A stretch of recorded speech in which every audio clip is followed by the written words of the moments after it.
Break के बाद एक दफ़ा फिर आपको खुशामदीद कहते हैं। निगरान वज़ीर-ए-आज़म अनवारुल हक काकड़ ने अपना पहला बैरूनी मुल्क का दौरा करना था 4 से 6 सितंबर। उन्होंने जाना था कीनिया और कीनिया में वहाँ पर जो अफ्रीकन क्लाइमेट समिट हो रहा है उसमें उन्होंने शिरकत करनी थी।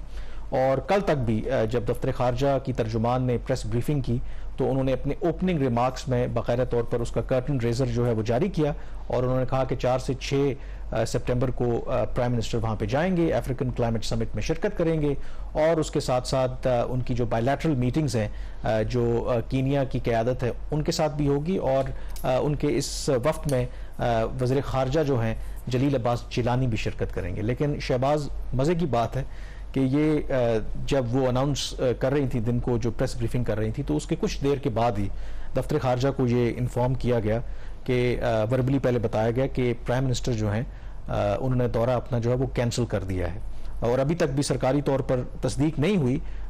ऑफिशियली अभी अनाउंस नहीं किया उन्होंने। लेकिन मैंने फॉरेन ऑफिस से भी और प्रोग्राम से पहले मैंने प्राइम मिनिस्टर ऑफिस से भी चेक किया और उन्होंने तस्दीक की कि यस ये दौरा जो है वो कैंसिल कर दिया गया। तो एक इसके अंदर जो पहले आप कम्युनिकेशन की बात कर रहे थे ना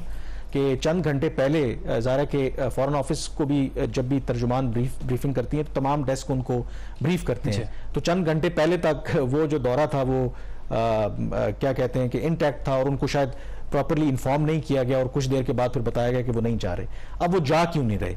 जा इसलिए नहीं रहे, जो मुझे पता चला कि आपको एक तो पता है कि इस वक्त मुल्क के अंदर बड़ी बेचैनी है, बिजली के बिल हों, महंगाई हो, तेल की कीमतों में इजाफा हो, तो जाना उन्होंने खुसूसी परवाज़ अपना लेकर और ज़ाहिर है कि काबीना के और लोग भी उसमें शामिल होते। तो फिर किसी ने उनको मशवरा दिया कि इस मौके के ऊपर अगर आप जाएंगे जहाज़ भर के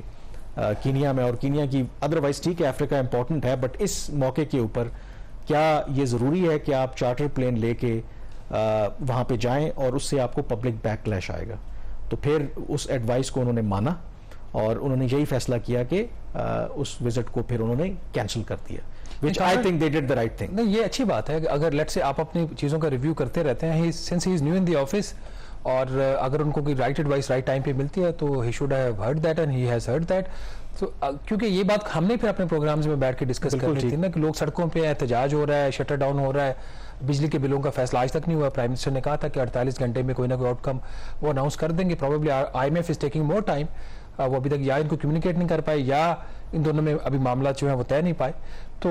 अगर इन सूरत हाल में वो मंडे को वो ट्रैवल कर जाते और पीछे ये सूरत हाल दोनों ओपन है, आपकी ये जो इशू आपका बिजली के बिलों वाला भी है, फिर पेट्रोलियम मसनूआत की कीमतों में इजाफा, फिर डॉलर वाला मामला, प्राइम मिनिस्टर ने खुद तो ये चीज़ें नहीं करनी थी, बट उनकी जो ओवरसाइट है और जो चीज़ें और जिन हालात में जैसे इकोनॉमिक परफॉर्मेंस की हम बात कर रहे थे पहले, तो उसमें PM का पाकिस्तान में होना बहुत ज़रूरी है। और सऊदी अरब का इनका वो दौरा है अभी तक कंफर्म, वो भी उनका प्राइवेट है और UN जनरल असेंबली वाला वो दौरा भी बिल्कुल है, तो वो है वहाँ पर ठीक है। अभी तक तो अनलेस एंड अनटिल कोई और मेजर पाकिस्तान के अंदर डेवलपमेंट ना हो जाए, लेकिन UN जनरल असेंबली भी डेफिनेटली वो जाएंगे। और यू आर एब्सोल्युटली राइट कि ठीक है एक विजिट उन्होंने प्लान किया था कि चलें जाते हैं, लेकिन फिर अगर किसी ने राइटली उनको एडवाइस किया, और ये बिल्कुल बात ठीक है कि हमने यहाँ पर बिल्कुल डिस्कस करना था कि एक ऐसे मौके के ऊपर कि जब लोग बिजली के बिलों की वजह से परेशान हैं, एहतजाज हो रहे हैं, और आप जो सरकारी जहाज़ भरकर आप कीनिया में एक क्लाइमेट समिट अटेंड करने जा रहे हैं, डजंट मेक एनी सेंस। तो इसलिए उन्होंने I think it was the right call. अब UN जनरल असेंबली अभी उसमें वक्त है तो देखते हैं, और बाकी दूसरा मे बी वो जाएं वहाँ पर, तो वो भी इसलिए इम्पोर्टेंट होगा क्योंकि ज़ाहिर है कि अफ्रीकन क्लाइमेट समिट को तो आप इग्नोर कर सकते हैं, लेकिन UN जनरल असेंबली की जहाँ तक बात है, एक एनुअल वो आपको पता है कि इजलास होता है और पाकिस्तान को अपना एक पर्सपेक्टिव देने का मौका मिलता है। मेरा ख्याल वो बहुत से ऐसे इश्यूज हैं, हाँ नहीं वो तो जाएंगे वहाँ पे, उसमें तो अभी तक की तो ऐसी कोई डेवलपमेंट नहीं है। और मैं यही कह रहा हूँ कि ये डिसीजन भी तभी लिया गया था, दो कि ये निगरान वज़ीर-ए-आज़म है, लेकिन फैसला यही हुआ था, मतलब एक डिस्कशन थी कि जो फॉरेन मिनिस्टर चले जाते हैं, लेकिन एडवाइस यही किया गया कि एक इतना इंपॉर्टेंट फोरम है और पाकिस्तान का जो पर्सपेक्टिव है, साल में एक दफ़ा आपको मौका मिलता है, और फिर साइड लाइन्स के ऊपर भी आपकी इंपॉर्टेंट मुलाकातें होती हैं। और दूसरा आई थिंक दुनिया भी खास करके जो मगरबी ताकतें हैं वो निगरान प्राइम मिनिस्टर को सुनना इसलिए भी चाहेंगी, और जो साइड लाइन्स के ऊपर मुलाकातें होंगी, क्योंकि दुनिया में इलेक्शन तो है पाकिस्तान के बारे में, पाकिस्तान की जमहूरियत के बारे में, पाकिस्तान में इलेक्शंस के बारे में, तो उस लिहाज से आई थिंक जो भी पाकिस्तान में फैसला साज हैं दे अंडरस्टैंड कि वो जो भी ब्रीफ लेके जाएंगे वहां पर लोगों को बताएंगे और अगर कंसर्न्स हैं वहां पे लोगों के तो उनको एड्रेस करने की कोशिश करेंगे। वहां पर ठीक है, अभी तक तो अनलेस एंड अनटिल कोई और मेजर पाकिस्तान के अंदर डेवलपमेंट ना हो जाए, लेकिन यूएन जनरल असेंबली भी डेफिनेटली वो जाएंगे। और यू आर एब्सोल्युटली राइट कि ठीक है, एक विजिट उन्होंने प्लान किया था कि चलें जाते हैं, लेकिन फिर अगर किसी ने राइटली उनको एडवाइस किया, और ये बिल्कुल बात ठीक है कि हमने यहाँ पर बिल्कुल डिस्कस करना था कि एक ऐसे मौके के ऊपर कि जब लोग बिजली के बिलों की वजह से परेशान हैं, एहतजाज हो रहे हैं, और आप जो सरकारी जहाज भरकर आप कीनिया में एक क्लाइमेट समिट अटेंड करने जा रहे हैं, डजंट मेक एनी सेंस। तो इसलिए उन्होंने I think it was the right call. अब यूएन जनरल असेंबली अभी उसमें वक्त है तो देखते हैं, और बाकी दूसरा मे बी वो जाएं वहाँ पर, तो वो भी इसलिए इम्पोर्टेंट होगा क्योंकि ज़ाहिर है कि अफ्रीकन क्लाइमेट समिट को तो आप इग्नोर कर सकते हैं, लेकिन यूएन जनरल असेंबली की जहाँ तक बात है, एक एनुअल वो आपको पता है कि इजलास होता है, और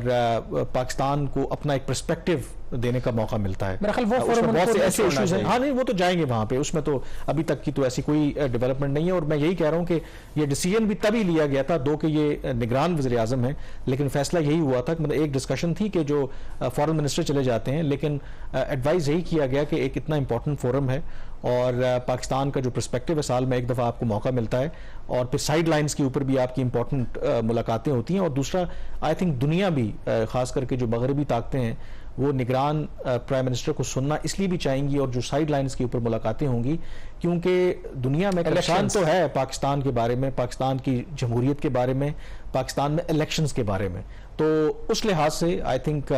जो भी पाकिस्तान में फैसला साज हैं दे अंडरस्टैंड कि वो जो भी ब्रीफ लेके जाएंगे वहां पर लोगों को बताएंगे, और अगर कंसर्न्स हैं वहां पे लोगों के तो उनको एड्रेस करने की कोशिश करेंगे। वहां पर ठीक है, अभी तक तो अनलेस एंड अनटिल कोई और मेजर पाकिस्तान के अंदर डेवलपमेंट ना हो जाए, लेकिन यूएन जनरल असेंबली भी डेफिनेटली वो जाएंगे। और यू आर एब्सोल्युटली राइट कि ठीक है, एक विजिट उन्होंने प्लान किया था कि चलें जाते हैं, लेकिन फिर अगर किसी ने राइटली उनको एडवाइस किया, और ये बिल्कुल बात ठीक है कि हमने यहाँ पर बिल्कुल डिस्कस करना था कि एक ऐसे मौके के ऊपर कि जब लोग बिजली के बिलों की वजह से परेशान हैं, एहतजाज हो रहे हैं, और आप जो सरकारी जहाज भरकर आप कीनिया में एक क्लाइमेट समिट अटेंड करने जा रहे हैं, डजंट मेक एनी सेंस। तो इसलिए उन्होंने I think it was the right call. अब यूएन जनरल असेंबली अभी उसमें वक्त है तो देखते हैं, और बाकी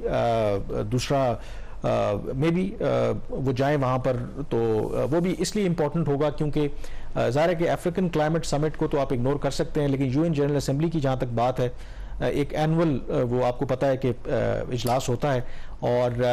पाकिस्तान को अपना एक पर्सपेक्टिव देने का मौका मिलता है। मेरा ख्याल वो उसमें बहुत से ऐसे इश्यूज हैं। हाँ नहीं, वो तो जाएंगे वहां पे, उसमें तो अभी तक की तो ऐसी कोई डेवलपमेंट नहीं है। और मैं यही कह रहा हूं कि ये डिसीजन भी तभी लिया गया था, दो कि ये निगरान वज़ीर आज़म है, लेकिन फैसला यही हुआ था कि मतलब एक डिस्कशन थी कि जो फॉरेन मिनिस्टर चले जाते हैं, लेकिन एडवाइस यही किया गया कि एक इतना इंपॉर्टेंट फोरम है, और पाकिस्तान का जो पर्सपेक्टिव है, साल में एक दफ़ा आपको मौका मिलता है, और फिर साइड लाइन्स के ऊपर भी आपकी इंपॉर्टेंट मुलाकातें होती हैं। और दूसरा आई थिंक दुनिया भी खास करके जो मगरबी ताकतें हैं वो निगरान प्राइम मिनिस्टर को सुनना इसलिए भी चाहेंगी, और जो साइड लाइन्स के ऊपर मुलाकातें होंगी, क्योंकि दुनिया में परेशान तो है पाकिस्तान के बारे में, पाकिस्तान की जमहूरियत के बारे में, पाकिस्तान में इलेक्शंस के बारे में। तो उस लिहाज से आई थिंक